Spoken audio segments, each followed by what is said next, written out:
And APB, American Protection Bureau, voted #1 best on Long Island for all your security needs. Call 631-390-9050. That's 631-390-9050. APB.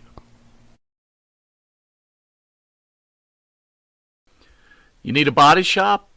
You need engine repair?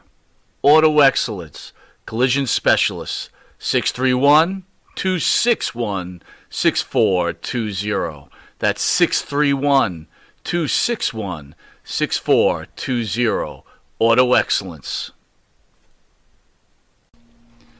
Jimmy, I gotta take a dump. What? No, I mean I need a dumpster. Well, for all those needs, you need to call Big V Dumpster Rental, Long Island, New York, 631-900-DUMP.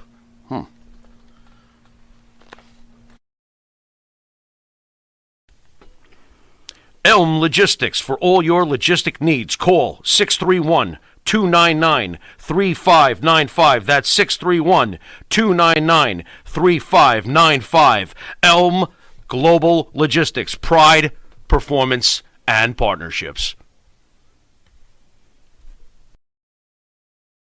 Hey everybody, and welcome to another edition of The 30, where we challenge four wrestling experts to answer questions, and based on their answers, one of them will be crowned the 30 champion.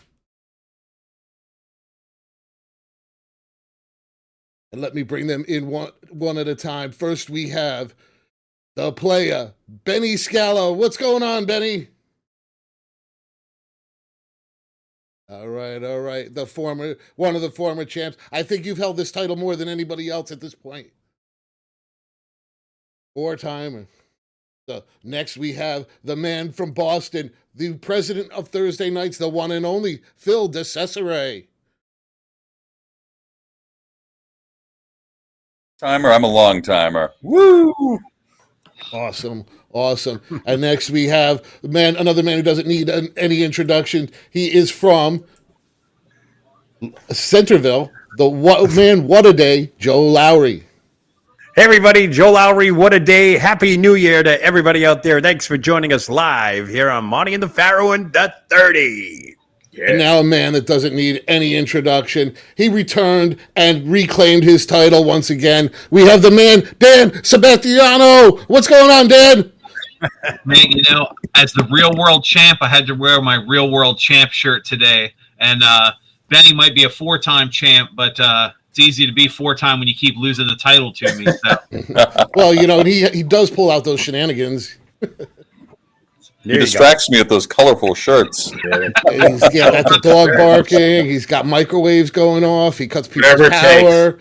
I don't know. Somehow my camera stream used to cut out all the time when I was on there. And I used to blame Mike, but I think it was actually Benny. What did Jesse Ventura say? Win if you must, lose if you can, but always cheat or something like that. Indeed. Yes. There you go. Yep. Janetti through the windows got nothing on the way Benny turns back on me. You got that right. What about the coconut? The coconut.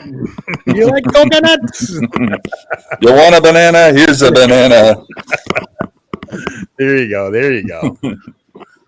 All right, guys. Well, last week it was a tight one between What a Day and Dan, and it came down to 1 point, and Dan took the title from Joe, and I'm sure Joe's looking for some revenge. So Dan, you better watch out. These guys are all coming at you. So let's start off. Joe is like Pedro Morales. He's ready for any kind of action. Any kind of action. So this one, I'm sure most of you are going to expect this week. Let's start off with the question on everybody's mind. After Vince McMahon's retirement amid multiple accusations last year, now Chris Jericho faces similar claims that could tarnish his legacy. How can we make sense of all these shocking allegations of sexual and physical abuse in pro wrestling and the use of NDAs to silence the victims? What are the future implications on these scandals for the WWE, AEW, and Jericho's career? And we are going to start off with a man from Boston, Phil DeCesare. Phil, you are on the 30 and go. Yeah, we are in such a unique position. I think we've come out of the Me Too movement. I'm not sure yet. I think we still might be in it, where we can, you know, I mean, American justice says innocent until proven guilty, but this Me Too movement says, you know, we believe the accuser. You know, recently we had a baseball player who faced some accusations himself. And now that we're in the digital age, we can actually track correspondence and see exactly what's going on in terms of communications. And in this player's case, the woman who made the accusations after she did was pursuing him beyond this. And I forget the player's name, but it was proven that he was ultimately innocent of charges. So, yeah, the timing of it strikes me as weird. I don't know. We know Jericho likes to drink, and we know that people do silly things when they drink. And so that's certainly a factor here. But is it going to pan out to anything? I don't think so. I think the burden of proof is on the accuser. And I'm hoping for the best for Jericho. I hope justice prevails. I hope, as Gorilla Monsoon would say, it's not a miscarriage of justice. So, yeah, it's a very tricky situation. AEW surely can't afford to lose anybody else, certainly a star of his magnitude. So, you know, again, I'm of the perspective innocent until proven guilty, okay? You can indict a ham sandwich. We've seen it in politics, and, you know, I think we're seeing it in wrestling, so. I think that's it. I have no clock, though, Bruce. You are out of time there. You are out of time. Thank you. Well, hang on. Let's see. So next we have on the clock, we are going to go to the man from Playerville. Let me reset this clock.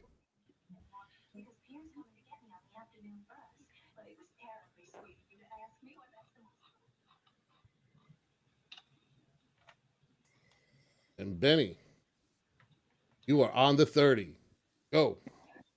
All right. Well, my first comment is that regarding Chris Jericho, I guess the lion tamer works on pussies as well. But, you know, not for anything. All these wrestling personalities, they need to consider a different NDA, which is no dicks allowed. And if they did that, they wouldn't have to worry about the other NDA, you know, the non-disclosure agreement.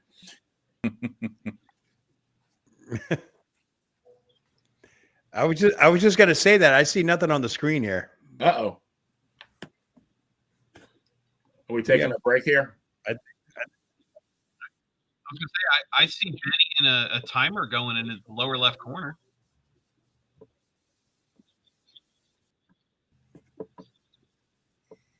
I'm trying. It says everybody's waiting. That's what it says. Yeah, my one fan said, let's see, mine isn't working. I wonder what she means. I guess she means her.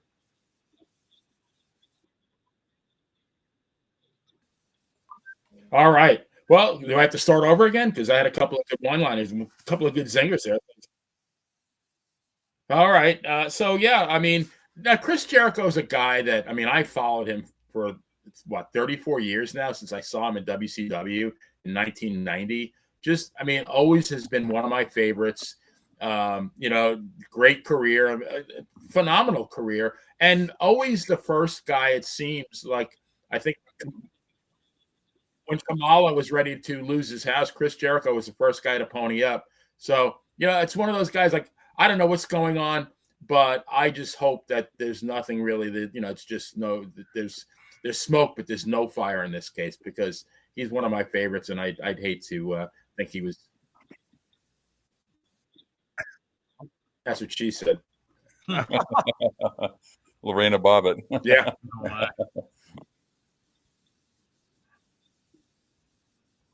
I got hosed.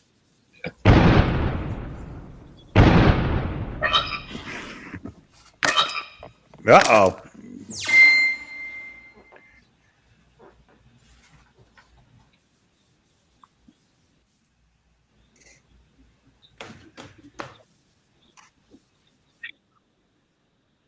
What is the question again?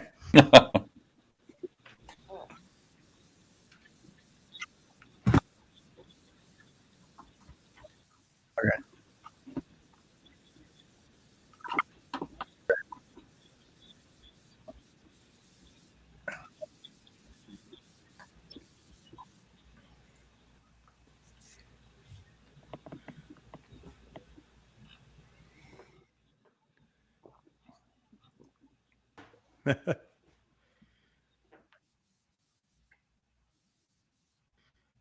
right, well, welcome to the day of social media and all that stuff where whatever you say is true, even though you can't prove it. Or, as they say, it's not what you can prove, it's what you know, and all that, vice versa, and all that stuff. I think it took a line out of Training Day there. But anyways, the thing here is I just find the timing a little bit off again. The morning of AEW pay-per-view World's End, and out comes this Nick Hausman character saying there's unsubstantiated, unsupported claims of a inappropriate encounter or whatever you have it in the AEW locker room. And of course, Chris Jericho is named. Now, as far as I know nothing. We all know nothing. We don't know what happened. I don't even know who was on Epstein's Island until that list came out today. And that was like 10 years ago, for God's sakes. What I can honestly tell you is that right now, it doesn't look like it has zero traction. I mean, none of the dirt sheets wanted to touch it. They said why. It's unsubstantiated. It's unsupported. There's nothing out there. There's nothing in the legal system and all that stuff. Tony Khan comes out at the beginning of the pay-per-view and makes a statement saying that we have a world-class, locker room, and that, the doors are always open. It's safe environment and all that stuff. But what's really happening here? I don't get it. Jericho was at backstage last night. He performed on the pay-per-view Saturday night. I just don't, I'm not buying it until there's that factual proof that you can see and all that stuff. Like I said, in this day and age in social media, it's not what you know, it's what you can prove. And, And that this is guy, time. let's Nice see the job, text Joe. messages. Nice job. I guess we're having some audio issues. I think I fixed them. Yeah, this is the challenge of being live, guys. I hear you. So yeah, Joe, it looks like nice round. You got 13 there, and looks like we have Dan is the last man up on this one. So my title, no matter what. Dan, you got 10 minutes to wrap up. Right. Joe did a good Sergeant Schultz imitation. I know nothing. so champ, you ready? Nice. Yes, sir. Let's go. All right. Well, regardless of whether or not the accusations against Chris Jericho are true, I think the important thing that came out of this is the social media spotlight that was shined on his wife, who's apparently a total cunt, racist, bigoted piece of shit. So fuck her. I just want to put that out there. But as for Jericho, I think it's in 2 points. One, if you remember when the accusations first came out against Vince McMahon, Jericho's response was very awkward compared to other wrestlers. He basically said, oh, he had an affair, paid the woman off, and everyone was consensual adults. Like, move on, who cares? Really kind of weird response from someone who's not speaking from experience. But now, as for the way it was handled, I think the sad thing is, whether he's guilty or not, it's a distraction. If you remember during his match, the crowd was chanting NDA and booing him, and you could visually see Sting and some of the other people in the match getting aggravated at the distraction. And that's exactly what it is right now. It's a distraction, even if it comes out as untrue. But you look at the list of wrestlers who have gone through this, and Vince McMahon and your Joey Ryans. But AEW is not exactly clean. I mean, they kind of went nowhere, but everybody seems to forget Darby Allin was accused of something earlier. I mean, obviously, your Joey Ryan. I mean, who would have thought somebody whose gimmick was making people touch his penis against their will turned out to be a sex offender? Big fucking shock there. But I think and I apologize for cursing. It's the sailor in me coming out today. But no, I think it's telling. But as of right now, it doesn't seem to have any ground. But we'll see how it goes. Nice job, Dan. Nice job. Survey says, and Dan's coming out in the lead, and Mike's in the chat room picking on me. It looks like calling me the new sleepy guy. All right, Mike. Yeah, Mike, you come in here, try to do the production, the direction, and host at the same time. There's a couple more buttons you got to push. Yeah. So anyway, nice job, guys. Dan is in the lead. The champ's holding on tight. Let's get to the next question. We got a limited time here. Let's see. So Greg Valentine made some harsh comments about Brutus Beefcake's wife, Missy, in an interview with James of WSI. He repeatedly called her an acronym, see you next Tuesday. Yeah. He was then accused in another video of making homophobic slurs towards his former partner. Do you think these will affect his legacy and reputation as a wrestler? Do you think he owes Beefcake an apology and his wife an apology? And do you think Do you think we know too much about these wrestlers' lives nowadays outside of the ring? And it's going to be Benny's going to be up, and let's Get the timer off for him.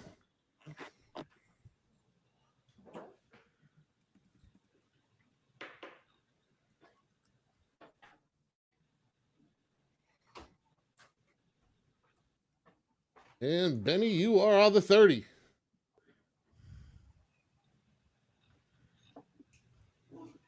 All right. So, yeah, I mean, to a certain point, I think we're getting to the point where it's too much information. I remember as a kid, we didn't even know our teachers' first names, and somehow it would leak out, his name is Melvin, or her name is Agatha, and we were giddy that we knew this information about our teacher. But now, I mean, why is Valentine? I think he's been trash talking Bruno Sammartino as well lately. So I think it's one of these cases where somebody just wants to make themselves relevant. Why do you need to publicly air anything about Brutus Beefcake's wife? And that's supposedly your friend. Do I think it will tarnish his legacy? No. I mean, a lot of us, we have Greg Valentine is etched in our mind as one of the greatest wrestlers ever. His matches with Backlund. I mean, he just, his time as Intercontinental Champion, his rivalry with Tito Santana, putting Tito on the shelf. That I just choose to remember Greg Valentine that way. The guy that, put the, whose leg did he break? Did he break Strongbow's leg? And Wahoo's. Wahoo, yeah. Wahoo. Yeah. That's the Greg. That's the, I want to remember these guys from back then. I don't want to hear some 74-year-old guy rant about somebody else's wife. It just, it's just not cool. Nice job, Benny. And you are in the lead with 22 points. Nice. And next up we have, looks like Joe's going up. Get Joe up and get a timer up for him.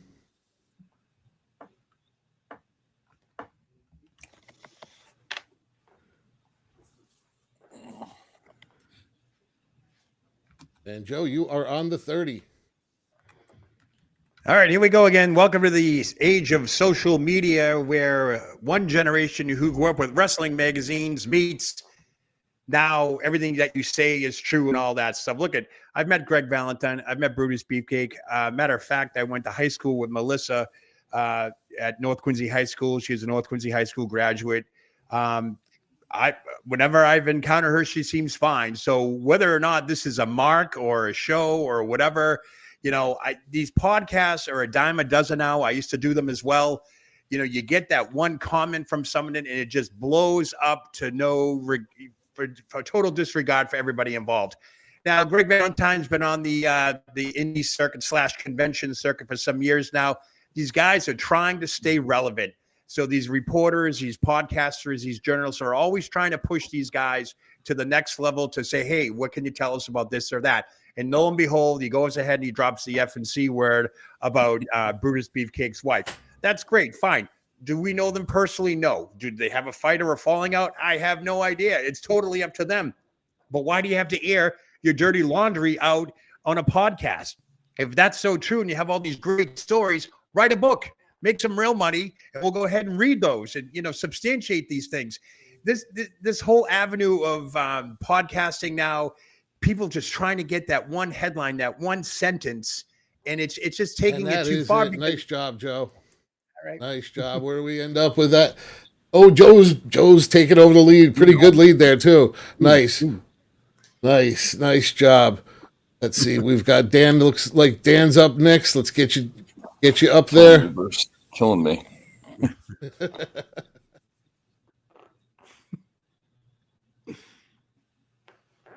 All right, guys. Feel free to banter while in between me getting the set back up.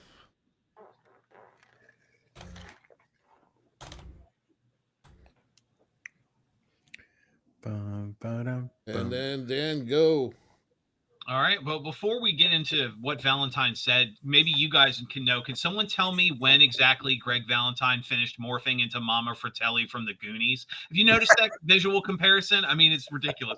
But no, to get to what you were saying, what he said about Brutus Beefcake's wife. I mean, honestly, I don't want to sound cruel, but who cares? Like, yeah, it was horrible that he said it, but I don't think anyone was thinking Greg Valentine is a phenomenal human being and a true gentleman and scholar.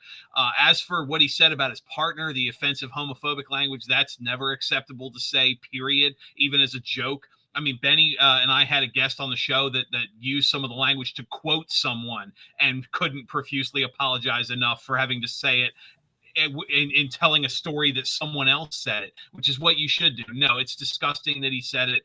It's horrible that he said it. Valentine should be ashamed of himself. Is he going to apologize? No. Can you think of anybody on the circuit today that probably cares less about what Twitter thinks of their personality or person as you know? It's no. Valentine's, I don't think he's going to matter. As for the wrestlers, in the social media age, it's almost impossible to be famous today and not have everyone just know your life in and out, which obviously kayfabe's long been dead. But what you can do is keep it to yourself. Look at the interviews Mark Calloway's done. He kept to himself until after he retired The Undertaker. Then, hey, bring the cameras into my home and here's who I really am and blah, blah, blah. There were no videos. No one was doing that crazy stuff. No, he should have just kept his mouth shut. That is time. And been a better person. Nice job, Dan. Nice job. Let's see where we ended up. Drum roll, please. Ooh. Oh. Uh-oh, champ. It's close. Neck and neck. So, and now we have last but not least, we have Mr. President Phil DeCesare. Get Phil up, and Phil, you are on the 30. I'm not going to pretend to be offended. I didn't actually hear everything. I've just heard the description. I think I heard a little bit of what Valentine said about Brutus's wife. I didn't hear so much what he said about Brutus himself. But again, I'm more intrigued, I think, and concerned, I think, too. And we mentioned, how powerful social media is now, and we get to hear these guys almost on a daily basis. And what this really brings to light, I think, almost more than anything is how much these guys might have been suffering from CTE, from TBI, these sorts of things too. Are we seeing some of these folks kind of degenerate in real time here? Is that what's actually happening? And if that is, it's obviously it's very concerning. And so, or is it more of a work, or is it more of this? Maybe is it an arrangement between the two of them? I don't know. I mean, keeping them both relevant. I don't know. It's hard to believe that Valentine would turn so quickly, abruptly, and severely against someone he was so close to. So I don't know. Is it a work, or is this just the ravages of age and years in a sport with tremendous head trauma? Time's going to tell. I think we're going to see more of this, not less of it. Don't think we should be too judgmental or too harsh in our judgment anyway. Yeah, there are things that you shouldn't say, absolutely, but is this how they operate in real life? Is this how they talk about one another? I mean, after all, they're overgrown high school right, kids. Phil, really, you're done. Now let's see where we are. Ooh, tied up. Yeah, I felt one of their strong points. Yeah. So Reference nice job, Secretary. guys. Nice job. But listen, for in the instance of time, because we only have about 20 minutes left, I'm going to make this a cutoff round, and 2 people are going to disappear after this round. So you guys better bring it this round, because then we'll have the final. So let's see which question. I'm going to have to cut out one of these guys. The fix is in. I'm going to bring my brass knuckles to New York, Bruce. Watch out. You've got brass knuckles, but I've got the deadliest weapon in wrestling, a roll of coins. Nicely done. Here's Cicluna. I've got a taped popsicle stick. What happened? Okay, let's see. Just getting everything reset so we can get to this next round. I had to do a couple little things to make that happen. And Joe, you're going to be going up first this time. And let's see, here's the question. It's coming up fast, and we have some participants locked in. Who is this year's winner of the Royal Rumble, men's and women's? Who will they challenge for, and what title at WrestleMania? God. Oh, my Lord. Let's see. And Joe, you're on the 30, and let's go. Royal Rumble winner for the women's. My goodness, the list is so long, but I'm going to have to go with Mercedes Moné, because I really do believe she's headed to the WWE no matter what you hear. I think she's going to come back and, do her thing. For the men's side, That's a tough one because The Rock threw a wrench into everybody's plans this past Monday night on Raw. I would have to probably strongly suggest that The Rock's probably going to make some type of appearance at the Royal Rumble, but I don't think he'll be the winner of the Royal Rumble. I'm going to have to go with a repeater. I'm going to have to go with Cody Rhodes because he's going to have to try and stay relevant at this point because whoever wins the Rumble, yeah, will go to Mania, but there's going to be a lot of changes along the way to WrestleMania. But I really have to say at this point, because this is a really tough question, I'll say Cody Rhodes, but in the back of my mind, it's got to be CM Punk too as well. I mean, I know I'm changing, I'm juggling and all that stuff, and it's a tough question. I think a lot is going to change between now and the Royal Rumble. I think whoever we predict that's going to win the Royal Rumble today, it's going to change because the landscape of the WWE seems to be changing week after week. And after The Rock setting the ratings on fire for Raw with 1.75 million people tuning in, of course they went up against 2 college football games and they killed the demo 18-49 with a 0.60, which I don't think Raw has seen in a long time. So my personal feeling, I think it most likely has to keep yapping up CM All right, Punk will win the Royal that's Rumble. time, Joe. Nice job. No. Oh, gonna be a tough one. That's gonna be a tough one. Nice jump. Uh-oh. Yeah, he came at the end. He had some really good points at the end there. That's what she said. All right, let's see. Who do we have up? It looks like Dan. It looks like you're going to be up in the 30. And let's see, and go. Well, the Rumble has always been one of my favorite pay-per-views. And this year, I said it a couple shows ago, it's one of the most compelling they've had in ages. I mean, you look at the men's side, Cody, Punk, LA Knight, Kevin Owens, Sami Zayn, either of the Uso brothers. Off the top of my head, I can think of a dozen winners that would make sense in storyline and be believable as winners of the Rumble. Unfortunately, I hate to say it, I have to think the final 2 are going to be Cody and Punk, and I think Cody's going to have to win it again because he's got to complete the story. The idea of The Rock coming in and facing Roman Reigns just feels too forced, and Punk has already proven he doesn't need the Rumble to set up his match with Rollins, which I think is the other big title match that's going to happen. Of course, Gunther could be a wild card in there. I first want to think The Rock is coming to take Roman at the Elimination Chamber, but everyone forgets that's in Australia. I don't think they're flying The Rock out there for one match. As for the women's side, the story that I think makes the most sense and would be the most compelling is to have Bayley win it and have to go against her Damage Control buddies. They've already kind of hinted she's the odd woman out right now.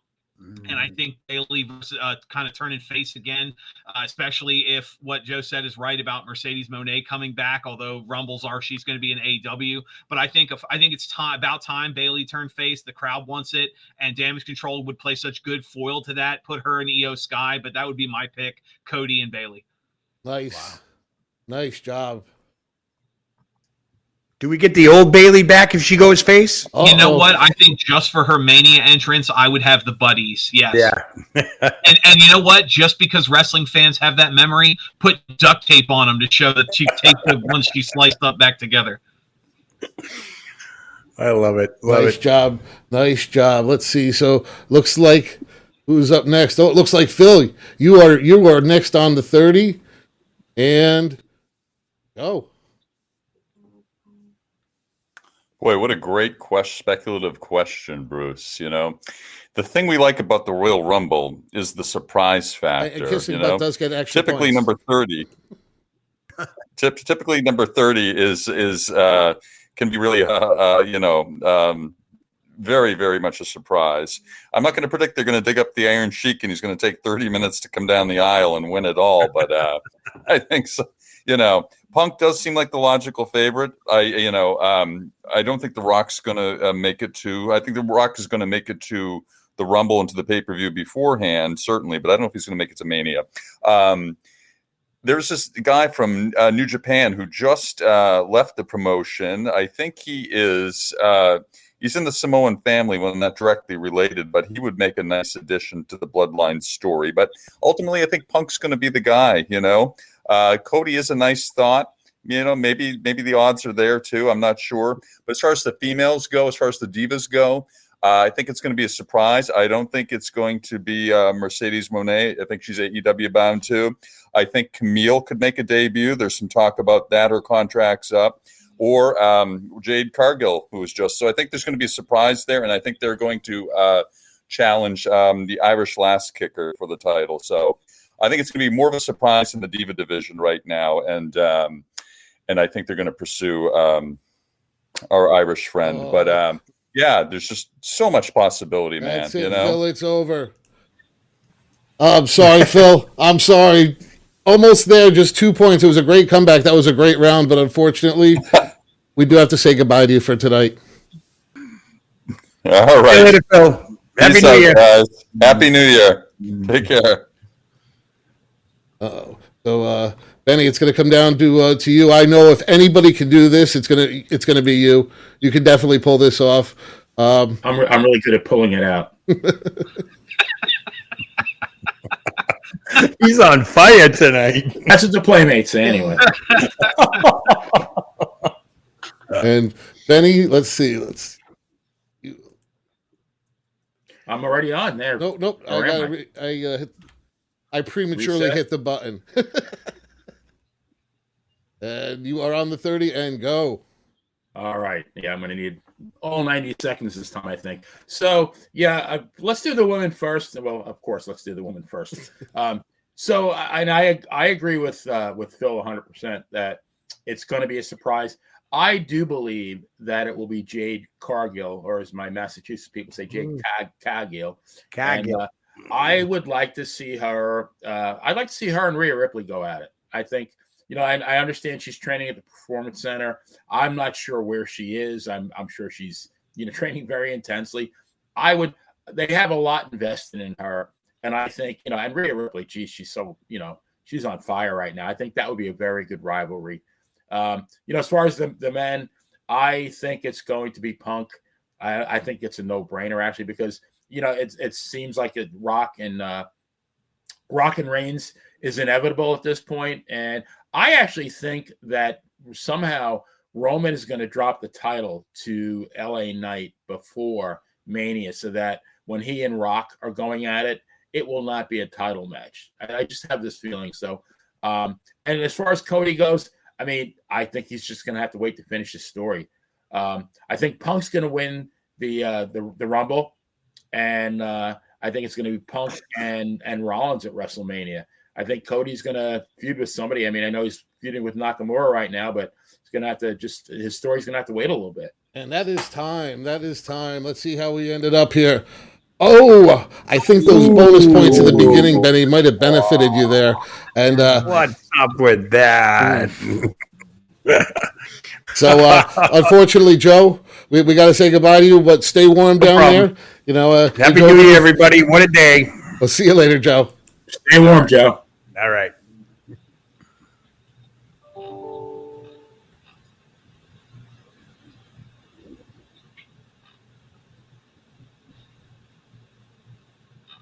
It's just a second to get everybody Getting nervous. going.